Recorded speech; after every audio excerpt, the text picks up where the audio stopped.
कि इमरान खान साहब का जेल से बाहर निकलना, दूसरा तहरीक इंसाफ का पावर पॉलिटिक्स में आ जाना। सो अगर हम पहले मरहले पर आए और जो नुकसान हुआ है जमात का या इमरान खान साहब का, कोई रास्ता क्यों नहीं निकलता हुआ नजर आ रहा आपको? आप हर चीज देखिए, अभी चौधरी साहब ने हमें एजुकेट किया, हमारे नाज़रीन को भी, कि माजी में भी बड़ी तलखियां थी सियासतदानों में, एस्टेब्लिशमेंट में, रास्ते निकल आए, लेकिन यहां 2.5 साल के बाद भी नहीं निकला। बिस्मिल्लाहिर्रहमानिर्रहीम। देखिए, एक तो ये जो आपने बात की ना, इस चीज़ की रियलाइजेशन बहुत ज़रूरी है मुस्तकबिल के हालात का बेहतर तजिया करने के लिए। अक्सर लोग इन दो चीज़ों को ही कंफ्यूज कर देते हैं और इस दो को एक बनाकर पेश करते हैं। ये दो एक नहीं है, ये दो बिल्कुल अलग अलग चीज़ें हैं, which very rightly pointed out. के उनकी जमात के लिए मुश्किलात का आसान होना, चीज़ों का बेहतर होना और इख्तिदार में आना, ये तो बिल्कुल अलग चीज़ें। पहला मरहला मुकम्मल उबूर होगा तो दूसरा मरहला आएगा। मेरी राय में ऐसा बिल्कुल नहीं होने जा रहा। अभी तो पहले मरहले से ही दूर है मेरे ख्याल से तो, लेकिन ये बिल्कुल नहीं होने जा रहा कि जब हालात में तब्दीली आएगी भी तो फौरन से इख्तिदार वाले मरहले के करीब पहुंच जाएगी पीटीआई। पहला मरहला उबूर होने के बाद ये दूसरा मरहला आएगा। हो क्यों नहीं पा रहा? मुझे ऐसा लगता है कि देखिए, बसत एहतराम, सोशल मीडिया, जलसे की जबान, जलसे का नैरेटिव कुछ और होता है, रियल पॉलिटिक्स कुछ और होती है, पॉपुलर पॉलिटिक्स भी कुछ और होती है, रियल पॉलिटिक्स कुछ और होती है। ये कहते हैं ना, तो हमारे साथी हमें कहते हैं, ओ जी इसका मतलब क्या है? इसका मतलब आप ये कह रहे हैं कि बेगैरत बन जाएं, इसका मतलब ये कि इनके आगे लेट जाएं, इसका मतलब है कि सरनिगू कर जाएं। नहीं नहीं, ऐसा बिल्कुल ना करें। लेकिन कुछ एक रियल पॉलिटिक्स भी होती है भाई। आपने ये भी तो आपने किया ना, और इसको आपने बेगैरती तो नहीं जाना, और हम भी नहीं समझते कि बेगैरती थी, कि जिसको आपने कहा कि पंजाब का सबसे बड़ा डाकू है ये, उसको आपने पंजाब पाकिस्तान के सबसे बड़े ऐवान की सबसे बड़ी पोजीशन पे बिठाया ना आपने। क्यों किया आपने? जिसको आपने कहा कि जी आफ्ताब शेरपा हो तो सबसे बड़ा डाकू है और वो पता नहीं करप्ट है, उसको आपने काबीना में शामिल किया था ना। तो ये क्या था फिर? ये आपने अपनी सियासी मसलियतों के लिए चीजों को एडजस्ट किया ना, बस वही मेरी भी राय है कि इस वजह से पीटीआई का रास्ता नहीं निकल रहा कि कुछ हवालों से पाकिस्तान तहरीक इंसाफ पॉपुलर नैरेटिव पे खड़ी है, रियल पॉलिटिक्स के करीब नहीं आ रही। जो कि क्या है? जो कि यह है कि बहरहाल आपका बदतरीन सियासी मुखालिफ हो, नवाज शरीफ या पीएमएलएन या आसिफ जरदारी और पीपल्स पार्टी, ये एक सियासी बरादरी है और इस मुल्क का एक मसला, सियासी बरादरी का मसला इस मुल्क के इदारों के साथ है। तो सियासी बरादरी को कुछ चीजों पर एक होना पड़ेगा अगर मसला हल करना है। खान साहब उस पर ही आने को तैयार नहीं है। बदकिस्मती से वजीर आजम थे तब भी नहीं बैठते थे साथ, और आज भी नहीं। तो मेरा ख्याल है अगर कहीं रास्ता निकलना है तो पहले यहां से निकलना है कि खान साहब को कुछ अपनी पोजीशन से थोड़ा सा पीछे हटना पड़ेगा, तो ही फिर जो है वो मौजूदा सियासी क़यादत से पहले स्टेज में और फिर एस्टेब्लिशमेंट से कुछ रास्ता खुलेगा, वरना स्टेटस को बरकरार रहेगा। अच्छा चौधरी साहब, सर आपने सबसे पहले यही बात फरमाई कि पोजीशन बेहतर करनी पड़ेगी। अब आज ये इजलास होगा पीटीआई की मुज़ाकराती कमेटी का, वो कहते हैं जी अब शायद उनकी पूरी तरह तवज्जो जो है वो अपोजिशन के ग्रैंड अलायंस पर होगी। सर वो हो सकता है, और अगर हो तो उससे इस एस्टेब्लिशमेंट, इस हुकूमत को कोई फर्क पड़ेगा? सर देखिए, जो ग्रैंड अलायंस है ना, वो पाकिस्तान की सियासत में हमेशा उसका कोई ना कोई असर रहा है, लेकिन ग्रैंड अलायंस में एक दूसरे से खौफजदा नहीं होना चाहिए। इमरान खान साहब से अचकजई साहब भी खौफजदा हैं, मौलाना फजलुर रहमान साहब भी खौफजदा हैं, शायद खाकान अब्बासी साहब भी खौफजदा हैं। कोई शख्स भी इमरान खान साहब के ऊपर ट्रस्ट करने के लिए तैयार नहीं है, क्योंकि अगर आप इमरान खान साहब का दौर देख लें तो मौलाना फजलुर रहमान साहब के साथ उन्होंने क्या क्या नहीं किया था, महमूद अचकजई साहब के साथ उन्होंने क्या क्या नहीं किया था। वो कंटेनर के ऊपर चढ़ के उनकी नकलें उतारते थे। आज तक महमूद अचकजई साहब की किसी ने नकल नहीं उतारे।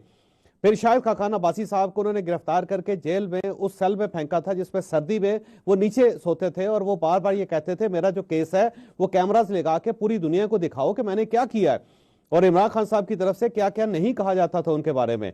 तो वो जख्म वो लोग अपने भूले नहीं है, इसमें कोई शक नहीं कि वो इमरान खान साहब के साथ खड़े हैं, लेकिन किसी को भी इमरान खान साहब के ऊपर यकीन नहीं है।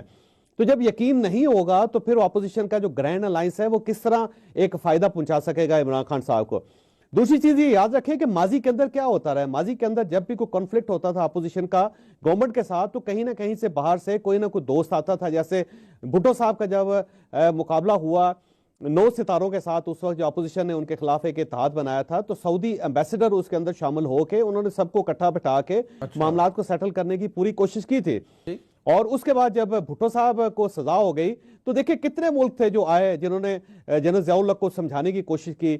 सीरिया की तरफ से हाफिज असद साहब ने कहा जी मेरे पास भेज दें, लीबिया के कर्नल कजाफी ने कहा कि जी मुझे दे दें, मैं आपको गारंटी देता हूं, सऊदी अरेबिया ने कहा कि भुट्टो साहब को हमारे हवाले कर दें। कितने दोस्त थे भुट्टो साहब के जो आए। सेम इसी तरह जब बेनजीर भुट्टो साहिबा गिरफ्तार होती थी तो बाहर से इमदाद आती थी, लोग आते थे। जब जनरल परवेज मुशर्रफ और बेनजीर भुट्टो का मसला बना तो अमेरिकन दरमियान में आए, उन्होंने अबू धाबी में इन दोनों की मुलाकातें करवाई, जिसके बाद एनआरओ हुआ था। मियां नवाज शरीफ साहब का जब इशू बना था तो देखिए सऊदी अरेबिया उनको ले गया, वो सऊदी अरेबिया में रहे, फिर वो लंदन में बैठे रहे, जाके इस बार भी लंदन में बैठे रहे, और जो ब्रिटिश गवर्नमेंट थी उन्होंने उनको प्रोटेक्ट किया।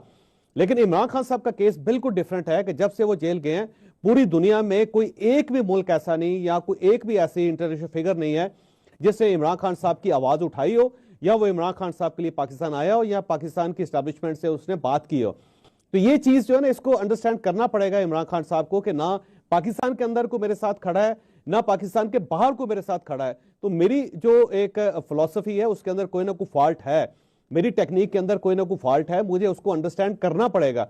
दुनिया में देख लें कि सीरिया का देखिए अभी बशर अल असद के साथ प्रॉब्लम हुआ है ना, रशिया उनको ले गया, रशिया ने उनको पनाह दी। अशरफ गनी को मसला हुआ तो अशरफ गनी को किसी ने पनाह दी, अपने पास रखा।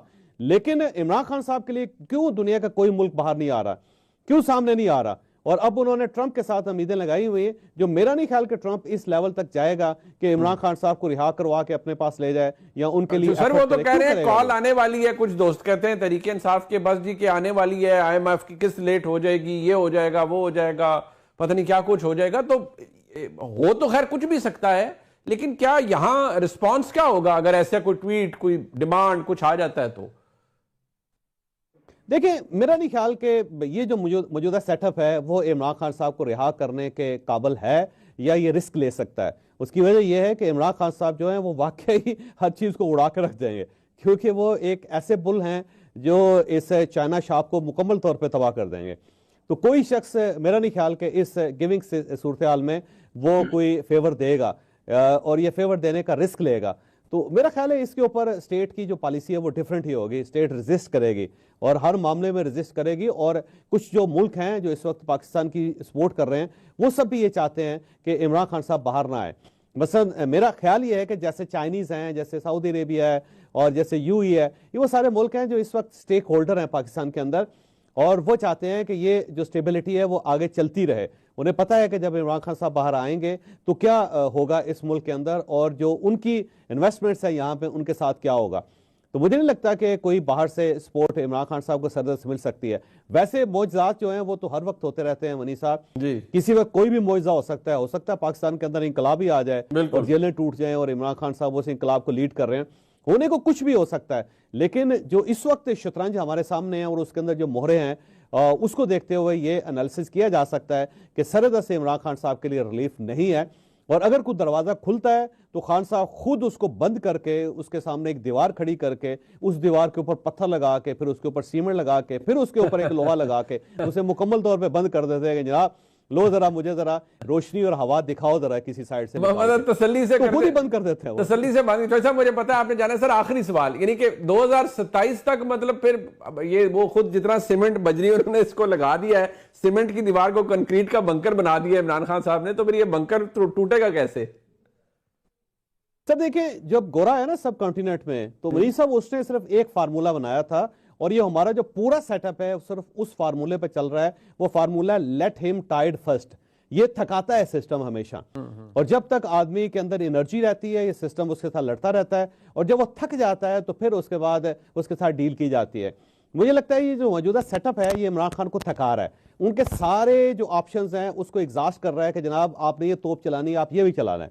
जब इमरान खान साहब के पास सारा असलहा खत्म हो जाएगा और वो चुप करके बैठ जाएंगे तो फिर हो सकता है उनके साथ निगोशिएट करके उनको अच्छा बच्चा बना के दोबारा सिस्टम के अंदर लाया जाए। उसकी बुनियादी वजह यह है कि इमरान खान साहब के पास पॉपुलैरिटी है, इमरान खान साहब के पास वोट बैंक है, तो स्टेट नहीं चाहती कि इतना पॉपुलर लीडर जो है उसको मुकम्मल तौर पे फारिग कर दिया जाए या उसको खत्म कर दिया जाए, इस लिहाज से पॉलिटिकली खत्म कर दिया जाए। तो स्टेट चाहती है कि ये कायम रहे, और अगर स्टेट ना चाहती होती तो आज सूरत हाल मुख्तलिफ होती। तो मुझे लगता है कि सिर्फ उनको ट्रिम किया जा रहा है, उनको थकाया जा रहा है, और कुछ रियलिटीज हैं जो उनको साबित की जा रही है कि भाई साहब अगर आपने पॉलिटिक्स करनी है तो ये सिस्टम है, ये तरीका है, इसके अलावा कोई तरीका अवेलेबल नहीं है। तो जब खान साहब इसको अंडरस्टैंड कर जाएंगे तो फिर हो सकता है कि उनकी गुंजाइश पैदा हो जाए। तो साहब आपका बहुत शुक्रिया, आपने साथ दिया हमारा। एक ब्रेक शामिल करते हैं जी, वापस आते हैं। वसीम आदामी साहब और आदिल शाह साहब हमारे साथ हैं।